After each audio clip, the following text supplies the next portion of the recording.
Hier überzeugt einfach die regionale Frische, die kurzen Wege. Die Ware ist immer auf dem Punkt. Es ist ein sehr hartes, sehr schnelles Geschäft. Also wenn du nicht permanent am Ball bleibst, funktioniert das nicht. Es haben ja unheimlich viele aufgehört die letzten paar Jahre. Wir waren ja, ich glaube mal, über 60 Anbieter. Ich weiß gar nicht, wie viele noch übrig geblieben sind. Frankfurt am Main.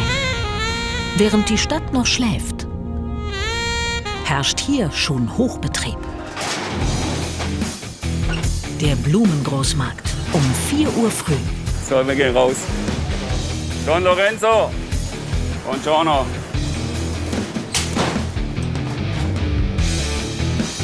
Seit 2:30 Uhr haben wir angefangen.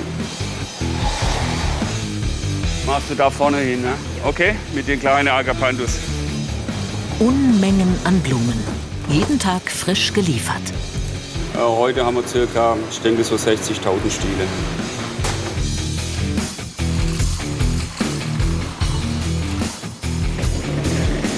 Guten Morgen. Ich bin heute Morgen um 3 Uhr aufgestanden. Ja, und dann brauche ich eine halbe Stunde hierher. Und dann geht's los.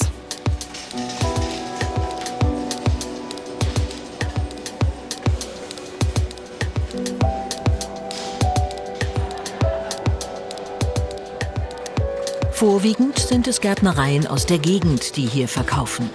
Bis um 5 müssen sie alles aufgebaut haben. Dann kommt die Kundschaft. Und nach 4 Stunden soll möglichst alles verkauft sein. So ist es schon seit Jahrzehnten. Aber hat so ein Großmarkt in Zeiten von Globalisierung und Internethandel überhaupt noch eine Zukunft? Guten Morgen. Corinna Wachsmann verkauft Ziergehölze und Moos. Das ist Eigenanbau, das habe ich bei mir daheim angebaut. Auch Blumentöpfe hat sie im Angebot. Die bezieht sie zum größten Teil aus dem Westerwald. Corinna Wachsmann ist gelernte Floristin. Ihre selbstgemachten Kränze verkaufen sich besonders gut. Wie lange brauchst du für so einen Kranz? Ja, kommt drauf an. So 10 Minuten, Viertelstunde. Ich mache die zu Hause. Ich bin ja so gegen 10 Uhr wieder zu Hause vom Großmarkt. Und dann geht halt die Arbeit zu Hause los. Dann bereite ich vor für hier. Und heute ist ein ruhiger Tag. Und dann nutze ich natürlich die Zeit hier und mache hier schon was fertig. Und da drüben, die willst du heute alle loswerden? Die würde ich gerne alle loswerden, ja, heute noch. Ich bin mal gespannt, was noch kommt. Hier, Teno. Ich brauche ich heute. Ich brauche ein Opfer. Klingt etwas rau, der Ton, ist aber herzlich gemeint. Jürgen Scherer verkauft Schnittblumen und Grün aus aller Welt. Rund 600 verschiedene Sorten über das Jahr verteilt. Das kam jetzt über Holland. Das ist australisches Grün. Und unten haben wir kolumbianische Nelken. Ne? Jetzt haben wir hier das Problem, die stellen das Schwere auf die Nelke drauf. Jetzt müssen wir nachher mal gucken, wie die aussehen. Und dann werden wir mal sehen, was wir machen. Jürgen Scherer ist hier sowas wie der Platzhirsch. Sein Stand ist mit Abstand der größte auf dem Blumengroßmarkt. Jürgen, wie viele Blumen hast du denn jetzt hier so rumstehen? Ja, heute Morgen sind es ca. Ja, so 100.000, 150.000 plus minus. 100, 120.000 sowas sind es. Die willst du alle heute verkaufen? Natürlich verkaufe ich die alle, ohne Probleme. Die Nelken aus Kolumbien sind jetzt ausgepackt. Und das waren jetzt auch die zerdrückte Karton, aber in der Regel passiert da nichts. Guck, die werden angeschnitten, die kommen relativ knusprig. Das siehst du ja, das ist jetzt ganz geschlossen. Ne? Die werden jetzt unten nur ein bisschen gekattet hier. Und dann auf Wasser gestellt und dann zieht es 2 Tage richtig Wasser und dann ist das Produkt gut. Mit 35 Mitarbeitern und Mitarbeiterinnen stemmt Jürgen Scherer seinen Blumengroßhandel. Eine eingeschworene Crew. Marcel, ne? Ihr seid die Kindergarten-Crew hier. Na klar. Ja klar, sind jetzt die Kindergarten. Wir kennen uns mittlerweile seit 31 Jahren. Wieso seid ihr alle noch hier? Wir sind schon als Kinder hier mitgekommen in den Ferien und haben ein bisschen geholfen. Und irgendwann hat sich das vor 11, 12 Jahren so ergeben. Ja. Mittlerweile sind wir zu 4 hier. Tommy ist ein Großmarkt-Urgestein. Er hat es mal woanders versucht, hat aber kläglich versagt, wollten in seine Markthalle zurück und dann kamen wir zu Papa. Manchmal wird ein bisschen gerückt, weil er ein bisschen freches Mäulchen hat und dann muss ich ihn wieder in den Senkel stellen und dann läuft es wieder. Aber das ist Großmarktgeschehen, das gehört einfach dazu. Das Klappern gehört zum Handwerk. Es ist soweit. Der Blumengroßmarkt macht jetzt offiziell auf.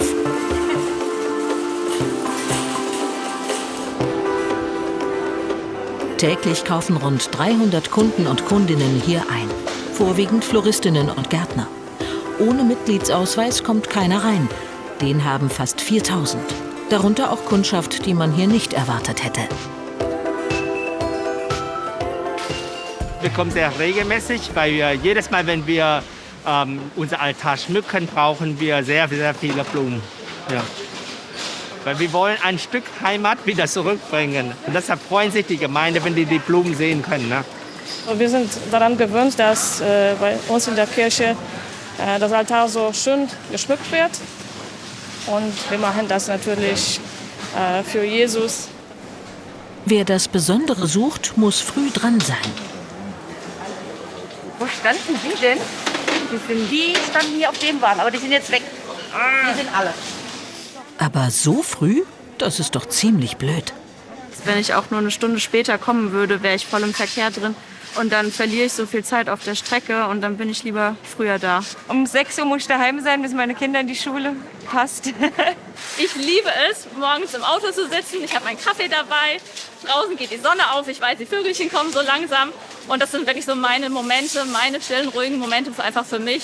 Und tatsächlich, mir macht das frühe Aufstehen überhaupt nichts aus. Ich habe einen Auftrag für ein junges Start-up-Unternehmen. Und da wollen wir heute Gefäße bestücken, die nachher fotografiert werden sollen für den Online-Shop. Und dementsprechend werde ich jetzt ein bisschen Pflanzen einkaufen, natürlich ein paar Frühlingszweige, vielleicht ein paar französische Tulpen, also so richtig schöner Frühling. Tina Arnold ist freiberufliche Floristin, wird meistens für Messen und Events gebucht. Das sind eigentlich für mich die tollsten Aufträge. Aber auch jede kleine Hochzeit, jede Beerdigung mache ich mit Herzblut.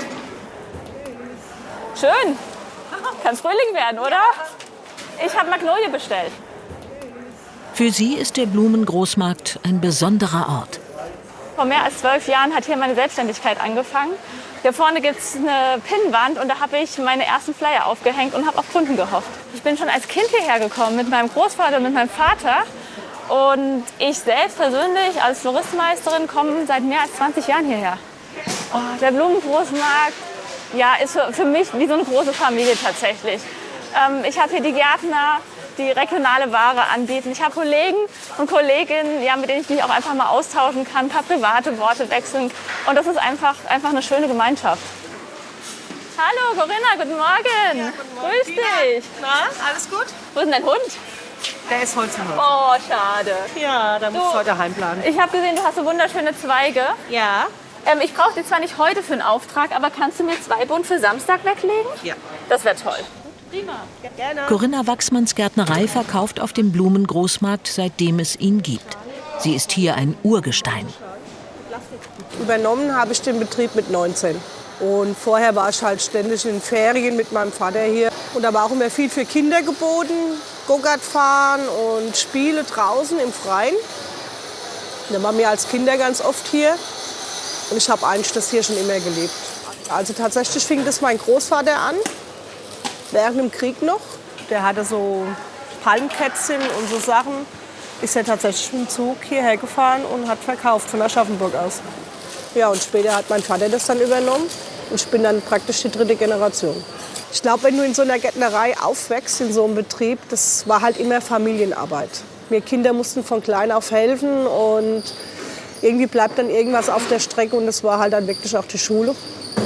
Im Nachhinein finde ich es gar nicht mehr so schlimm, weil ich es auch gerne mache. Wo hast du deinen Wagen? Die meisten ihrer Kundschaft kennt sie schon ewig, wie Elke Harisch. Sehr liebe Stammkundin. Wie lange kommen Sie denn schon her? Schon Jahre. Bestimmt schon 25 Jahre. Oft entstehen daraus auch gute Freundschaften. Sind Sie auch Händler hier oder Kunden? Kunden, ehemalige Händler. Sind Sie öfters hier am Stand? Jeden Tag. Und wenn man vorbeigeht und sieht da einen von uns stehen, man hat noch Zeit, dann quatscht man halt noch mal eine Zeit lang. Vor dem Stress im Laden noch mal ein bisschen Entspannung sozusagen. Auch längst Pensionierte zieht es immer wieder hierher. Walter Guhn kommt noch mit 93 Jahren. Der Markt lässt einen nicht los. Ja, so ist es. Genau so ist es, ja. Aber da kann man nichts machen. Nein. Man hängt halt da dran von Anfang an. Das ist nicht verwunderlich. Walter Guhn hat den Blumengroßmarkt nämlich mit gegründet. Über die Geschichte des Blumenhandels in Frankfurt ist wenig bekannt. Einen Blumenmarkt gab es einmal vor der alten Synagoge auf dem Börneplatz. 1879 baut Frankfurt die erste Markthalle in der Stadt. Hier finden auch Blumenhändler ein Dach über dem Kopf. Bis zum Zweiten Weltkrieg. Die Markthalle ausgebrannt. Es darf nur noch Obst und Gemüse angebaut werden. Der Blumenhandel bricht ein.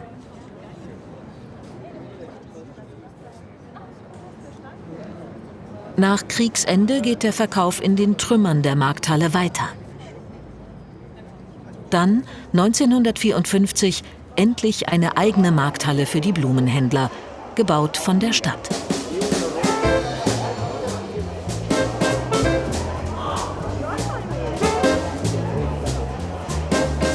Durch den zunehmenden Wohlstand des Wirtschaftswunders steigt die Nachfrage nach Blumen und Pflanzen rasant. Schon bald wird die Halle zu klein.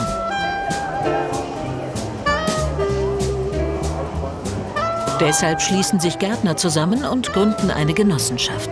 Ihr Ziel? Eine große Halle am Rand der Stadt für einen Blumengroßmarkt in eigener Regie. Ja, es war eine enorme Aufbruchstimmung. Wir waren über 300 Gärtner, die da zusammengekommen sind. Und wir wollten unbedingt einen eigenen Markt gründen.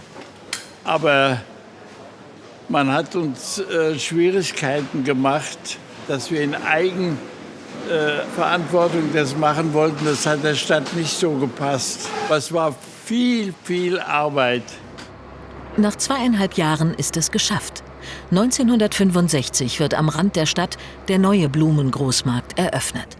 Jetzt sind die Gärtner die Herren im Hause als Genossenschaft. Und wenn wichtige Entscheidungen anfallen und dann gibt es Mitgliederversammlungen und dann wird auch abgestimmt. Das ist sehr liebevoll miteinander.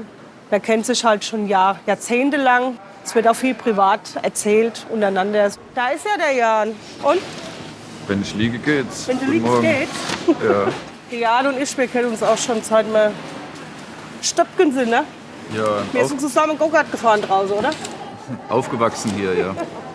Das ist eine sehr gute Stimmung. Das ist auch so was, warum man auch gerne hierher fährt, immer wieder. So, das ist hier die Firma Krammisch. Sind auch schon... Raimund, wie lange seid ihr auch schon da? 98 habe ich angefangen und davor war unsere Familie, also der Bruder da halt, ja. Alles eine große Familie hier, ja. Der wird ja auch total versorgt mit, wie man sieht, Gemüse, Wurst, hauseigene Produktion, sehr lecker. Hier sind wir bei der Annette am Stand, bei der Frau Wittig. Sie ist zum Beispiel die Patentante von meiner Tochter. Richtig. Der Herr Höfler, ja, wie man sieht, wunderschöne Pflanzen. Man sieht ja seine Liebe und seine Sorgfalt, die er hat mit den Pflanzen. Die Burkhard Höfler in seiner Gärtnerei in Ockstadt bei Friedberg anbaut. Wenn er morgens um 9 vom Blumengroßmarkt zurückkommt, ist sein Tag noch lange nicht zu Ende. Die müssen alle noch mal in die Hand genommen werden und werden ausgeputzt. Wie viele sind denn das? So 500 Stück sind es schon. Wir schneiden die trockenen Triebe weg. So entspannende Arbeit. Da kann man immer schön nachdenken, was man alles noch machen will. Seit 3:30 in der Frühe ist Burkhard Höfler schon unterwegs. Lang ist sein Arbeitstag. Ja, wo ich direkt in der Gärtnerei bin, vielleicht 8 Stunden. Aber da ist halt noch mal der Verkauf vorher. Und ja, Büro muss halt auch gemacht werden. Aber das ist nichts Ungewöhnliches. Also Wenn man es gern macht, merkt man es nicht. Das ist, wenn Sie gern Fußball spielen, dann können Sie auch den ganzen Tag spielen. Dann. Viel Handarbeit steckt in seinen Pflanzen. Ihm geht es nicht um Masse oder billige Preise. Ich verkaufe einfach über die Qualität. Ingrid, kannst du für den Markt ein paar Rosenprimel einstellen? Alle Farben? Von jeder Sorte 2 Kisten. Ja gut, mache ich. Ehefrau Ingrid kommt aus einem ganz anderen Beruf und ist ja eigentlich schon im Ruhestand. Ich kann nur auf dem Sofa sitzen. Also ich helfe gern mit, weil es mir Spaß macht. Soweit es meine Kräfte zulassen, mache ich es auch gerne. Und so speziell manchmal singt er einfach ein bisschen, will ich sie mal ärgern, kriegt sie den Weihrauch. Er ist katholisch, ich bin evangelisch, also kriege ich den Weihrauch. Das gehört dazu. Außergewöhnliche Pflanzen gibt es hier.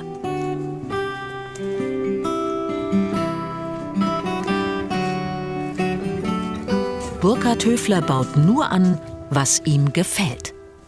Das sind Lotus. Die sind sehr schwer zu ziehen. Die brauchen eine Kühlperiode, dass sie überhaupt blühen und müssen immer gleichmäßig Wasser haben. Also ist auch keiner mehr auf dem Markt, der die zieht. Warum nicht? Ja, weil die einfach, da musst du jeden Tag gucken, brause Wasser, brause kein Wasser. Also die machen viel Arbeit. Machen viel Arbeit, also ständig unter Beobachtung. Und das ist Ihnen nicht so mühselig? Ich bin ja da. Wenn einer partout eine Pflanze haben will und ich weiß, der Standort stimmt nicht, dann verkaufe ich es nicht. Weil das geht nur schief. Der pflanzt die und der wird nicht froh und ich bin nicht froh. Also das funktioniert nicht. Aber ich habe auch manche Pflanzen, die nur mir gefallen. Also das muss nicht verkauft werden. Da ist auch so ein Pflänzchen, das nicht verkauft wird. Das ist ein Edelweiß. Wieso wird es nicht verkauft? Weil ich nur eins habe. Ich muss die mal vermehren und dann kann ich auch welche verkaufen. Dahinter habe ich ein paar Steppenkerzen stehen. Die sind jetzt schon 3 Jahre alt. Die wachsen jedes Jahr, machen Laub. Aber dieses Jahr habe ich Hoffnung, dass sie kommen, weil sie wesentlich stärker sind. Gut, das ist halt, sagen wir, der persönliche Ehrgeiz. Das Ding muss blühen. Das muss ich hinkriegen. Dann kommen sie auf den Großmarkt. Aber dann kann ich nichts mehr dran verdienen. Das geht einfach nicht. In seinen Betrieb investieren mag er nicht mehr. Weil halt kein Nachfolger auch da ist dann. Kinder sind da, aber die studieren alle und wollen eigentlich nicht. Vielleicht wird's noch, aber weiß es nicht. Es lernt kaum einer Gärtner und es ist nicht einfach nur das Arbeiten mit der Pflanze, es ist das ganze Wirtschaftliche. Du musst das Büro können, du musst die Heizung verstehen, du musst das Elektrische verstehen, auch wenn du es nicht machen kannst. Du musst es aber verstehen. Und dann die viele Arbeit. Mit 3 Hilfskräften bewirtschaftet er seine Gärtnerei das ganze Jahr über. Müssen Sie eigentlich immer arbeiten oder haben Sie auch mal Freizeit? Oh, sag mal, im Oktober fahren wir immer mal weg. Nach 3 Tagen wird es langweilig, aber kriegt man Heimweh.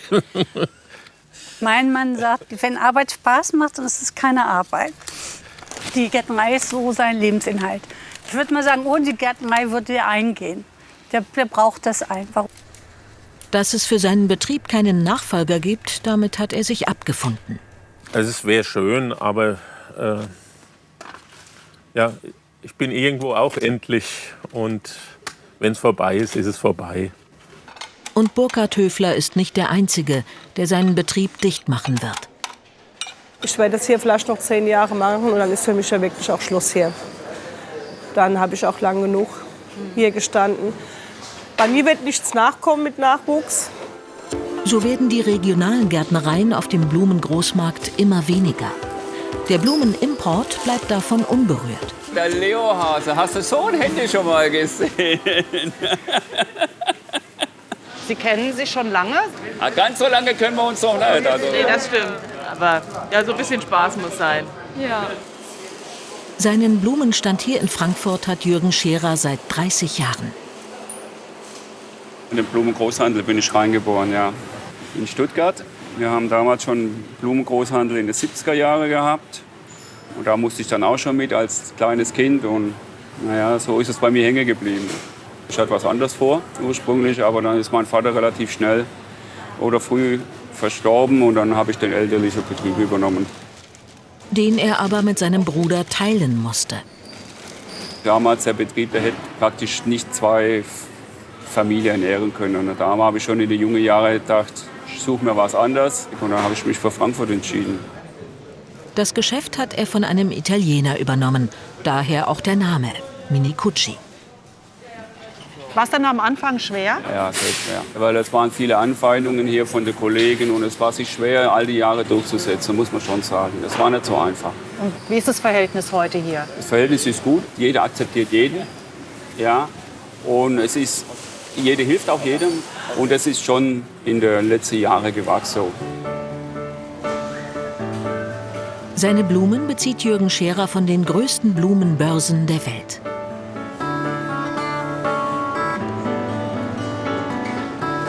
Täglich fahren seine Lkw nach Holland, Frankreich und Italien, um das abzuholen, was er hier ersteigert. Jetzt locken wir uns hier ein. Wir haben hier, er hat hier Deutschland, ich habe hier Frankreich und hier haben wir Holland. Alle Versteigerungen zusammen. Jetzt mal Mikro auf. Um wie viel Uhr geht's denn los? 6 Uhr. Bonjour. Wir können das jetzt beobachten. Die Strelitzien werden hier jetzt versteigert. Wo? In Hier, Südfrankreich. Das ist in der Nähe von Saint-Tropez. Momentan sind wir auf 5 Blumenbörsen online geschaltet. Ganz Europa wird da gehandelt und die ganze Welt wird da gehandelt.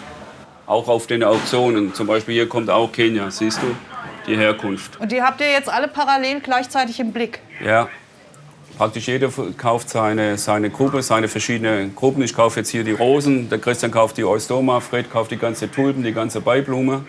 Ja, Lilien, Christian kauft die Lilien und Kala. Den Gärtner, den kennen wir, ist ein sehr guter Gärtner, ist qualitativ, muss man sagen, hochwertig. Er startet jetzt von über 1 Euro und das läuft dann rückwärts. Und je schneller du drückst, dann hast du das Produkt, aber je teurer ist es auch.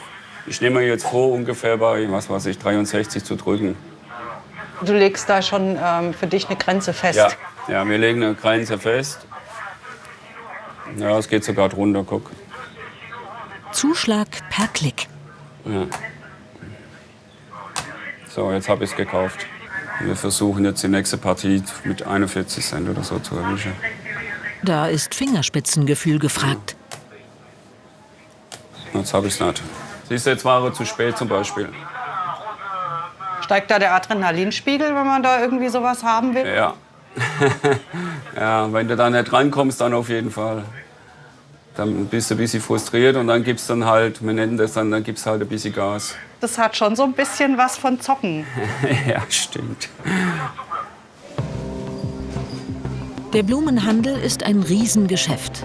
Hier auf dem Blumengroßmarkt verkaufen die Händler rund 73 Millionen Blumen und Pflanzen im Jahr.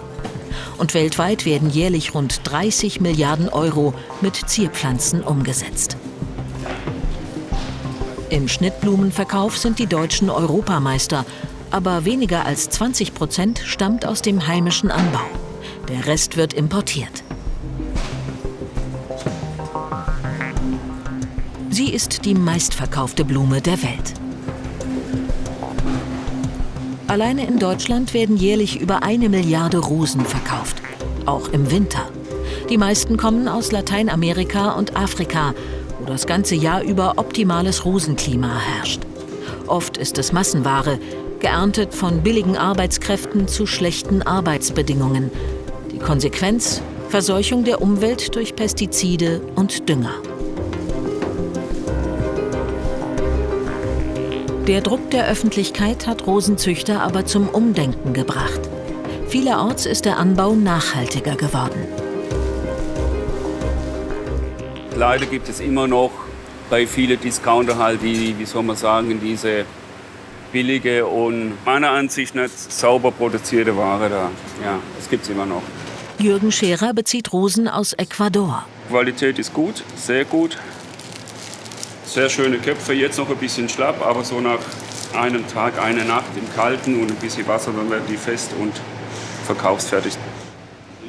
Die Lieferanten sind Fairtrade-Betriebe.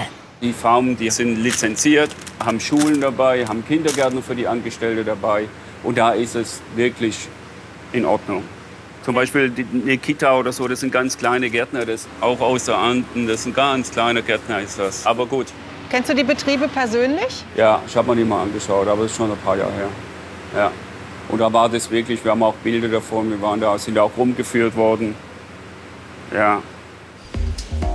Tina Arnold kauft noch immer ein. So dick sind wir ja nicht, ne? Auch nicht so breit. Ja, oder?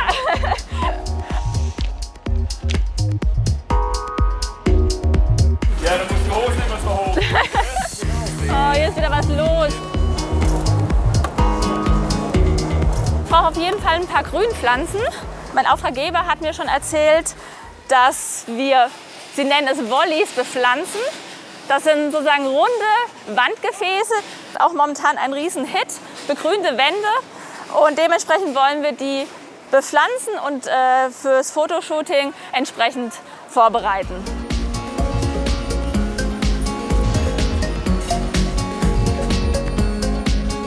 Seit über 20 Jahren arbeitet Tina Arnold schon als Floristin. Die Eltern haben eine Gärtnerei. Die hätte sie ja eigentlich übernehmen sollen. Wir haben zusammen gelebt, wir haben zusammen gearbeitet, das war auch irgendwie schön. Aber mich hat es immer in die weite Welt rausgezogen. Ich wollte einfach schauen, was passiert da draußen, wie leben andere Menschen, wie sind andere Kulturen, wie wird ja, gerade im Ausland gearbeitet. Und deswegen bin ich für ein paar Monate auf Weltreise gegangen. Und als ich zurückkam, war mir klar, ich kann nicht mehr zurück ins elterliche Betrieb. Ihr Drang raus in die Welt ist ungebrochen. Gut, wir sind aber auch heute wieder schön frühlingshaft angezogen. Jedes Jahr reist sie zu den großen Dekomessen nach Hongkong, China und Indien. Auf der Suche nach Trends. Ja, als Trendscout kann ich natürlich diese ganzen Impulse einsetzen bei meinen Events. Das heißt, ich bin immer up to date. Ich weiß genau, was sind aktuelle Farben, welche Stilrichtung ist momentan beim Kunden gefragt. Trend ist natürlich ganz klar das grüne Wohnzimmer. Das Stichwort ist Urban Jungle. Ja, gefragt sind momentan wirklich die Pflanzen der 70er, 80er. Die junge Generation, für die sind das ja ganz neue Pflanzen. Und gerade dieser Ficus elastica, ich kann mich tatsächlich erinnern, dass der in fast jedem Wohnzimmer stand. Auch bei meiner Oma. Damals fand ich den ganz scheußlich. Aber tatsächlich ist er wieder ganz hip und ganz angefragt. Aber es gibt noch mehr Pflanzen. Zum Beispiel hier auch den Geweihfarn. Auch ganz witzig und wunderschön. Und ich habe eine kleine Anekdote dazu. In meinem ersten Ausbildungsjahr sollte ich die Pflanzen sozusagen putzen. Und was hat die Tina gemacht? Sie hat damals einen Lappen genommen und hat schön die ganze Oberfläche poliert. Danach war die Pflanze dann hin. Das kommt tatsächlich auch wieder, die Grünlilie, ja. Witzig, oder? Das kommt alles wieder.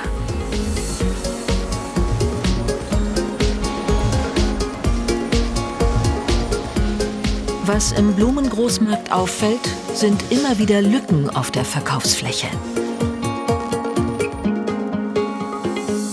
Es sind bestimmt die letzten 10, 15 Jahre 30 bis 35 Anbieter gegangen. Ja. Hauptsächlich sind es auch die Kleinen, die auch unheimlich fehlen. Es waren kleine Betriebe, die halt exquisite Sachen angeboten haben, die halt nicht jeder hat. Aber die konnten sich hier einfach nicht halten. Es ist wirklich mittlerweile so ein bisschen, hat sich so eingebürgert, dass die noch bleiben, versuchen, Stände aufzufangen, die gegangen sind, damit das Angebot bestehen bleiben kann.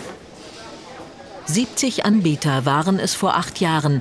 Heute sind es nur noch 48. Die meisten davon Selbsterzeuger aus der Region. Guten Morgen. Na? Die beobachten die Veränderung mit Sorge. Ja, das ist einfach eine Nachfolgefrage hier im Rhein-Main-Gebiet und bei den Produktionsbetrieben, dass die Betriebe sich nicht ausweiten können. Da gibt es unter Umständen auch Schwierigkeiten mit den Nachbarn, weil der Lkw-Verkehr ist. Das ist ja heute auch so eine sensible Sache. Und dann entwickelt sich das so langsam. Der Betrieb kann nicht mehr investieren, weil er keinen Platz mehr hat oder irgendwie was Neues anlegen. Und dann fällt dann irgendwann die Entscheidung, dass man den Betrieb auslaufen lässt. Es waren ja einige hier, die wirklich gute Angebote bekommen haben für ihr Land und dann einfach auch rein wirtschaftlich es sinnvoller war, zu verkaufen, wie weiterzumachen. Gute Angebote von wem denn? Private Anfragen für Baugelände. Aber viele waren auch von der Stadt, was ich so gehört habe. Und wie gesagt, es ist halt einfach wirtschaftlicher gewesen, als wirklich noch 20 Jahre selber den Betrieb aufrechtzuerhalten. Und da keine Nachfolger da sind, für wen dann auch? Und so werden die regionalen Anbieter immer weniger. Das ist bitter. Denn Regionalität liegt gerade im Trend.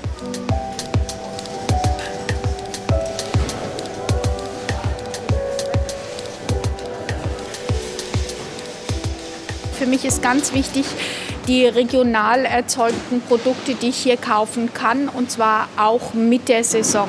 Ja, versuche ich schon darauf zu achten, dass ich regional kaufe. Warum?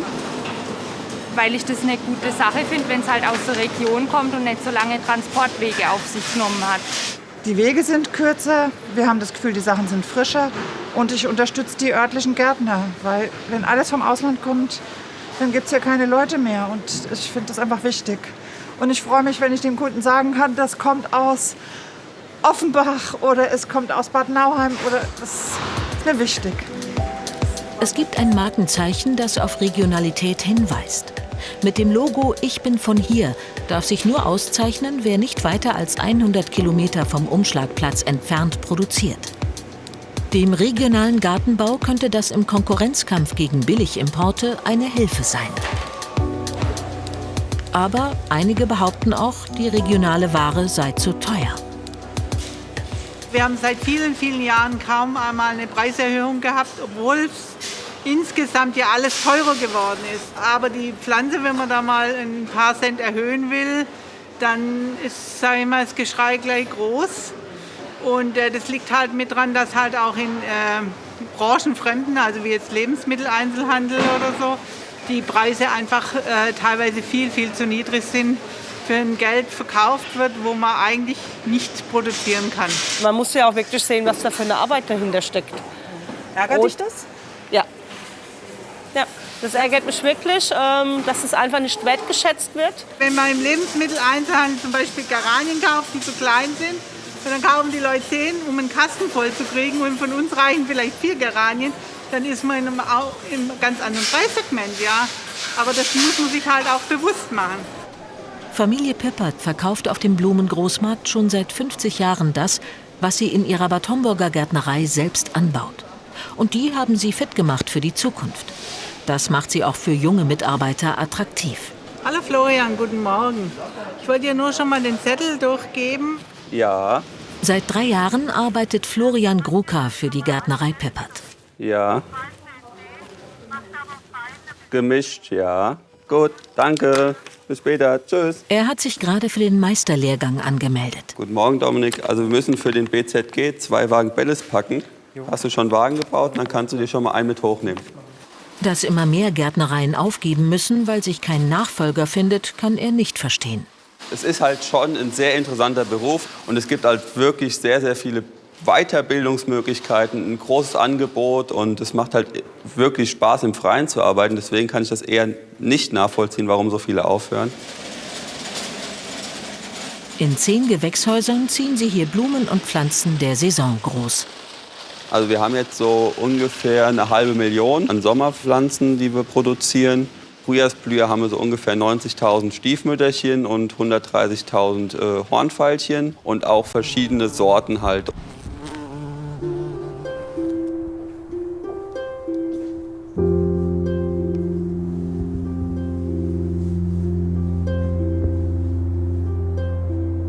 Neben Florian arbeiten hier noch 6 weitere Mitarbeiter und Lena.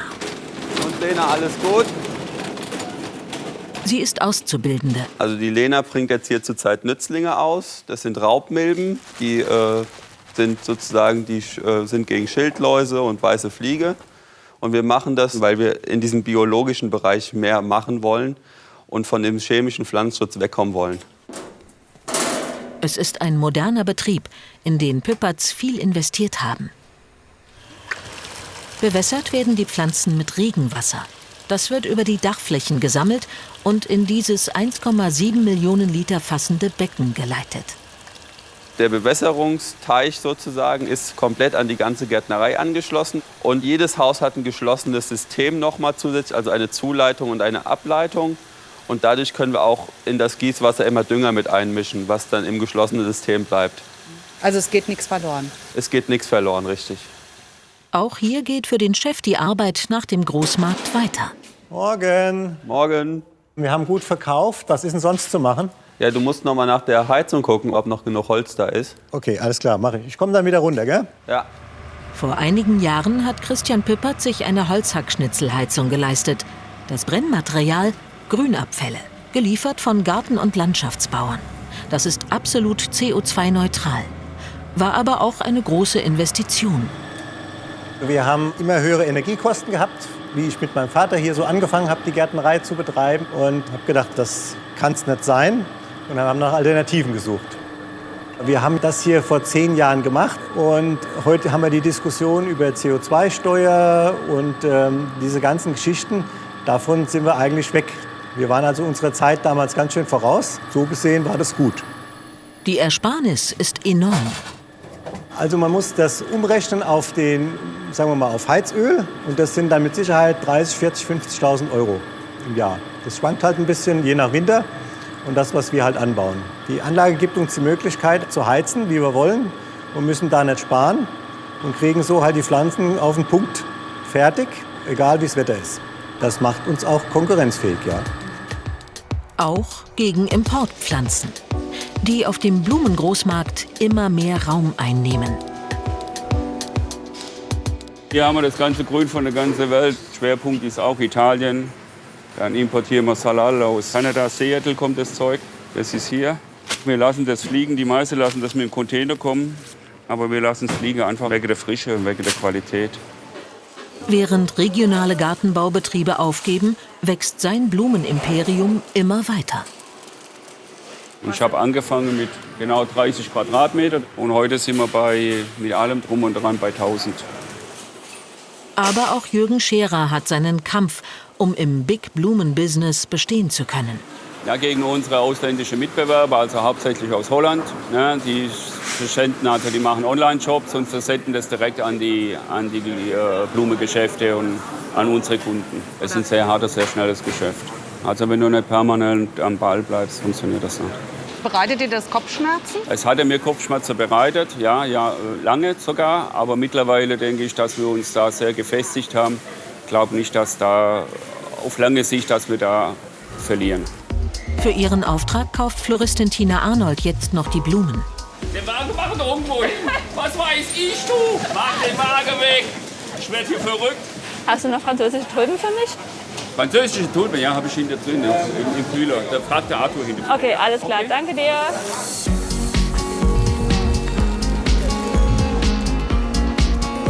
Blumen und ihre Farben, so heißt es, haben eine Wirkung auf das Gemüt.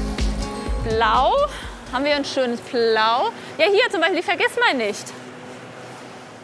Blau ist natürlich ganz bodenständig, steht für Treue, verkörpert natürlich auch so, wie Sie sagen, Ruhe, runterkommen. Hier haben wir jetzt grüne Graspedia, die sind natürlich eingefärbt. Grün ist als Farbe eher neutral. Es ist auch wieder eine sehr beruhigende Farbe, vor allem bei den Augen.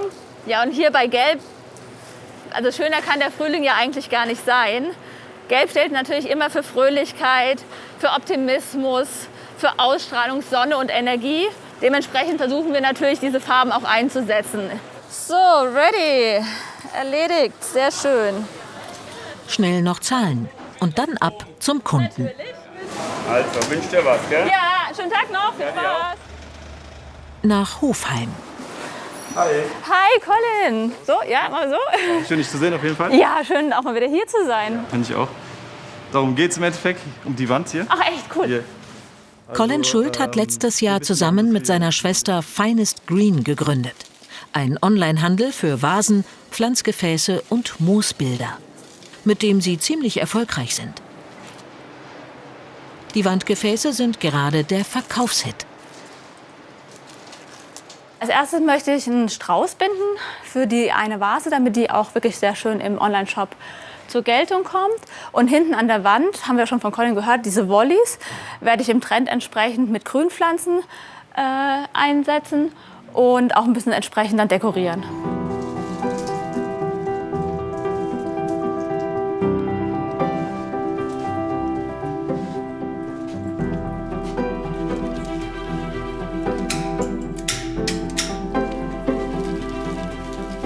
Nach Monaten Corona-Flaute endlich mal wieder ein Auftrag. Als freiberufliche Floristin in der Eventbranche hat Tina Arnold keine Sicherheit. Also ich lebe tatsächlich momentan von meinen Ersparnissen, von meinen Rücklagen und jegliche Auftragslage ist mir weggebrochen. Hast du denn deinen Schritt in die Selbstständigkeit je bereut? Nee, tatsächlich nie. Natürlich bietet es keine Sicherheit wie ein klassischer Blumenladen, aber ich bekomme so viel Input von Kollegen durch Messen und durch das Reisen, dass ich darauf auf keinen Fall verzichten möchte.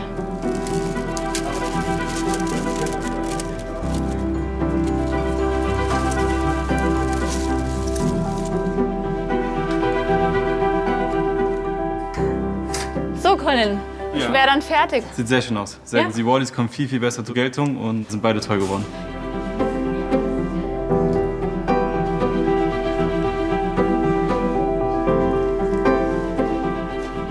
Oh, es sieht mega aus. Also es kommt ja noch fast besser rüber als hier an der Wand. Sehr schön. Super, also ich finde es echt richtig klasse. Ja, auf jeden Fall. Ich finde es auch sehr gut geworden. Hast du wirklich sehr gut gemacht. Dankeschön. Sehr cool. Zurück auf dem Blumengroßmarkt. Hier fallen um 8:30 in der Frühe die Tore. Die Händler ziehen wieder ab. Nach vielen verkauften Kränzen sieht's bei Corinna Wachsmann nicht aus. Ja, heute war es nicht so besonders. Heute war es eher verhalten und ruhig. Da müssen wir halt mal gucken, wie es am Wochenende, zum Wochenende hin wird. Ich denke, da wird es dann besser. Was machst du mit der unverkauften Ware? Die Kränze, die stelle ich jetzt draußen in den Schatten. Mit denen ist aber eigentlich kein Problem, weil die sehr haltbar sind. Und meine Blütenzweige, die kommen ins Kühlhaus. Und dann halten die noch einige Tage.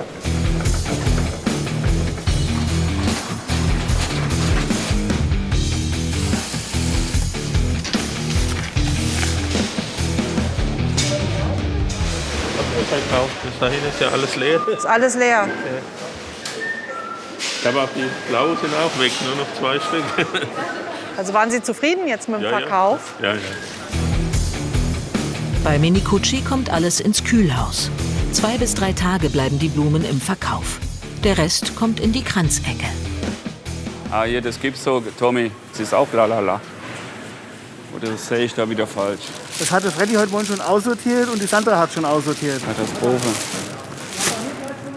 Dann macht das zum Kranz. Was passiert denn jetzt mit den Blumen, wenn die nicht verkauft werden? Ja, dann gehen sie hier praktisch in die Kranzecke rein. Ja, und dann sind das halt die B-Waren, die haben ein bisschen schon gelitten, die sind auf, ja, haben ein bisschen Ränder. Und dann versuchen wir das jetzt noch 1-2 Tage zu verkaufen, was noch zu verkaufen ist. Und dann, wenn es dann wirklich nicht mehr verkaufbar ist, werden wir es entsorgen. Das ist alles, was da noch übrig ist? Ja, das ist alles. Es ist verschwindend gering. Wie schafft man das, den Abfall zu vermeiden? Das ist nach Gefühl. Es gibt kein Schema, kein Rechenschema, wo du sagst, okay, das geht da und da auf. Weil jetzt auch in dieser Zeit ist es alles unkalkulierbar. Ein Risiko bleibt immer. Und Onlinehandel sowie Discounter machen es den Händlern hier schwer. Aber ein Auslaufmodell, das ist der Blumengroßmarkt noch lange nicht. Ich denke mit Sicherheit, da wird der Blumengroßmarkt oder die Großmärkte weiter bestehen können. Blumen ist einfach ein Naturprodukt. Man muss die Qualität kennen, man muss die Blume zum richtigen Zeit kaufen können. Ja, auch bei dem Produzenten, du musst es auch fassen, du musst es fühlen, du musst es sehen. Und dann kannst du das Produkt kaufen. Es ist nicht so wie aus dem Katalog oder wenn du die Schuhe hast, die sind alle, wie soll man sagen, 10.000 gleich. Ja, bei uns ist es ein bisschen Natur und das ist das Schöne noch. Solange regionale Gärtnereien keine Nachfolger finden, wird sich der Blumengroßmarkt aber weiter verändern. Weniger Anbieter, größere Stände und vielleicht auch weniger Vielfalt.